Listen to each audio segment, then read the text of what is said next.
ke tu tu tu na mi hi inter district idol district team ni kan ni dona ta team ni team khata mi som pare ki par pakhi som paru plus 2 da ni chu non fine when en mi som pum pa som pum kan bo tum li lo 34 so pare li lo so pare 16 ne jen 32 nia ma tinge in lo boy 18 นั่นนี่ 36 tu lo under 14 player tu ne he edang ma chini ke tu tu na ilai khel chodo na academy ate mi zo ram ti ma den khai lo chok chu na jom drop ni cha o ma select in ni cha o mang o chu na chuan drop ni chuan ai tha next ai fine ti ve tu o tin pe chuan ai thale du la par kom thei tu ti tu song tu apa ki ma om lo ni pakang tho ban nia chu wang in ta trap ki ka om lo re tu o kan bil lu te polo na mai thei ma si kan lu na ta kan min ne tu ni lo sim je em tu lu ku tu nia tin ni lai san tu ga 2013 jong ban par tu le 2013 okay 2013 opak chu chol ka ni mo okay với là anh mà hey in tu tak le te om lo in ka ka lo tak te te so tin kam lo ti na me tel ge ju khai mom lo jing tro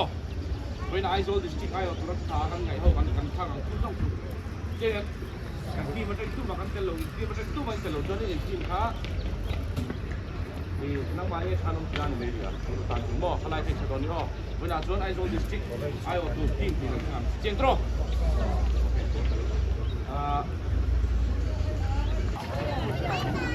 nu le pa ten he rong kal pui boka swan training warm up nei ze wanga ai khel nga langa chuan coach turte hian an select don ani champion team hi under 12 ang thau khan Aizawl district ayo anonga chuan best of the rest team ni kumina season 4 atang hian an om don kan ti kha atiang kha ni a season best of the rest a hianin sarapuya le coach apuya sizo than tluanga le mal som dong liana valpuya coach valpuya ami te khan an coach don ani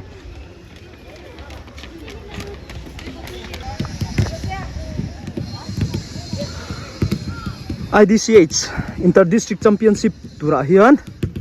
best of the rest team ni district Pali Reliance khel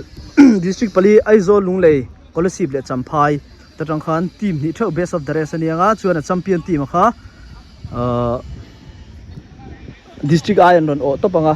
district pakhatin team thum anei zeldon ni chu under 14 a team thum under 12 a team thum khati khan April tha tanga khel ran turania mu nom don khop maya chak om to phur oma Aizawl hi a riat thei china season 1 2 3 a han Aizawl charchar hin la champion a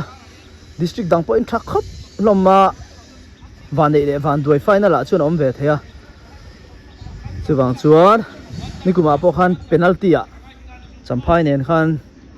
ania under 14 biga chuan under 12 kha chen khan lo de ka final a chen mu nom thei te mai ni o kulama tang reliance mumbai tang in mumbai lama tang coach te heta mo aron kal chawa yes ate ho te world one lama tang dilip ate chuan nihal ate ho te le anpu to ya phing ka chi alo chuan christine ate ho te nong kal ta an nakina an career atan khana po an poimo thina ne chu world one nge agent an ni ta mo boka hey an jersey zong te heti ho hian ron design an ron da thap ve kan ni chu an kit thau zong hi training kit te chuan jersey engkim equipment sang chi ho zong kha chuan heta hian Aizawl a hian kan technical head chu hu ta khuan coach dika khiang te oma chuan esmal som tuanga sarmama tu kan mentor anti kha coach kam mentor ani boka world one lama tang ni hin lon lata chuan sarti ga ju reliance nia chuan hi ta coach apuya sizo than tuang apuya hi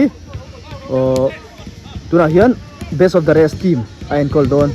nikuma khan best of the rest team kha sar chan anen an lo champion pui to ni Aizawl team khamo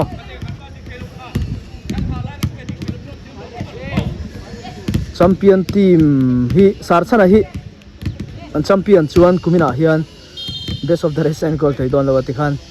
champion team kha New Hope hin champion chuan New Hope to pin long khelanga nikuma khan Aizawl grassroots center AGCA under 14 kha kan champion awang khan Aizawl aya kan oa chuan ano Durtang grassroots center kha under 12 Aizawl ai khan ron o bokta khatiang khan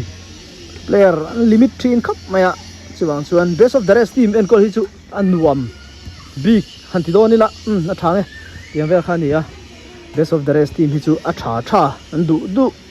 an select academy som paru ka tangin tunai chuanin academy som paru ka tang hian no pang hi somthum le paru an thang chu dona team ni ani chu som pariat team khada som pariat anom thei dona chuwang chuan an tang via bang team tha viau a khaum thei don lowa kumina chuanin best of the rest team tha ti khaum thei don big lo an mu nom via wang compete thei via wang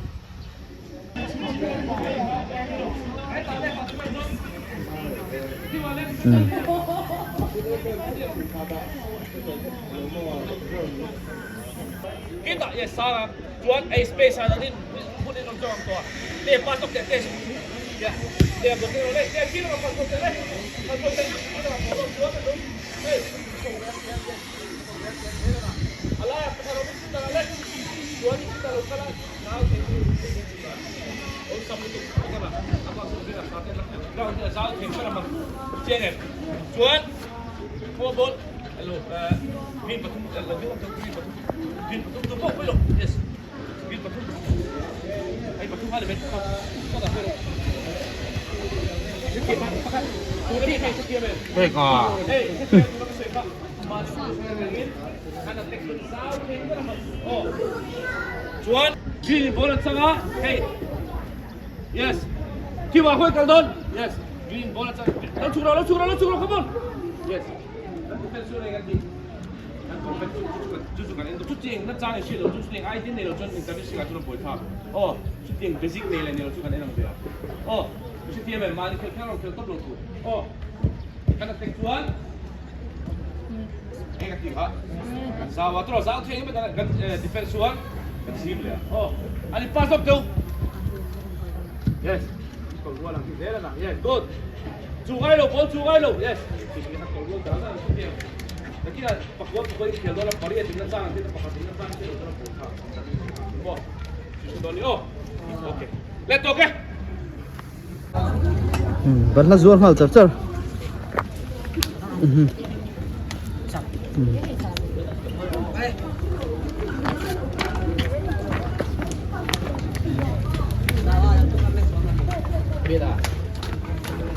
Levante ya Moya Pega Yes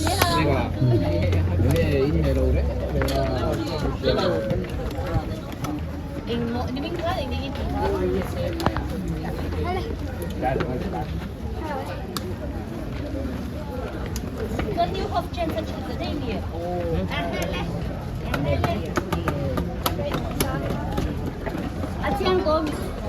Mo hay mi phải chẳng phải thế Asiat in champion to mi ma se point sa in sa din ni in lida en lo mo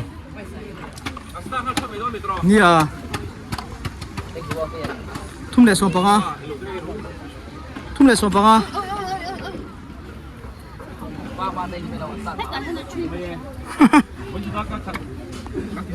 Why notกันลูดได้มองชื่อบ่ ai lu to ma nia to vak lo zang man lek ก็ลูกเตะโอ้ ma se en lo nia ไม่ถึง ente final thu cha te om duem ฟุตซาล35 plus อ่ะ final Chak la poche lo. จักบ่แม่บ่จักแล้วว่าแชมเปี้ยนนังอินplayer โอ้อินแชมเปี้ยนแล้วจนมิโซรัมเฮ Ama ตีอัตลิงัง ama so ka chak pui tu ka khel lo he. อันริปิม 35 plus มีซะหน่อยว่าทั้งเส้นมานี่ เตียนเวลตัวนี้ 35 plus tun man. MK แต่บ่มันนี่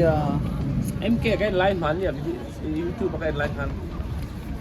An bet over tak ko kan. บ่